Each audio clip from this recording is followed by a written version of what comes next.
ოცნება მეუთოს თავმჯდომარე რუსთაველზე გზის გადაკეტვისთვის 5000 ლარით დააჯარიმა. ინფორმაციას შინაგან საქმეთა სამინისტროში ადასტურებენ.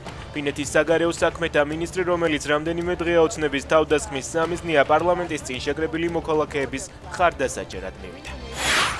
დაჯარიმებამდე ცოტა ხნით ადრე ელინა ვალტონენი ოცნების წევრების თავდასხმას გამოეხმაურა. გეპატიჟებით თქვენ ირაკლი კობახიძეს, რომ ჩამოხვიდეთ ფინეთში, შეხვდეთ თავისუფალ მედიას და დაესწროთ თქვენთვის სასურველ ნებისმიერ დემონსტრაციას, დაწერა ფინეთის საგარეო საქმეთა მინისტრმა სოციალურ ქსელში.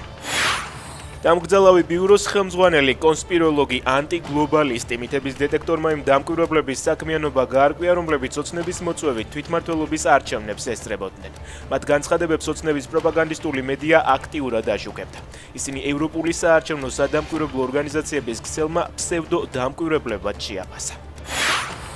სამმა ქართველმა რომში ბინის გაძარცვას სცადა. სახლი პოლიციელის აღმოჩნდა. ბინაში შესულ მძარცველებს პოლიცია დახვდა. სამართალდამცველებმა ქართველების ძარცვისა და წინააღმდეგობის გაწევისთვის დააკავეს. ტრამპი უკრაინის გამარჯვების ფონდის შექმნას გეგმავს. ტელეგრაფის ინფორმაციით, ფონდი ჩინეთისთვის დაწესებული მაღალი ტარიფებით დაფინანსდება. ამერიკის პრეზიდენტმა თავდაცვის მინისტრს უკვე დაავალა, რომ აღნიშნული გეგმა ევროპულ პარტნიორებს ზელენსკის ვაშინგტონში ვიზიტამდე წარუდგინოს.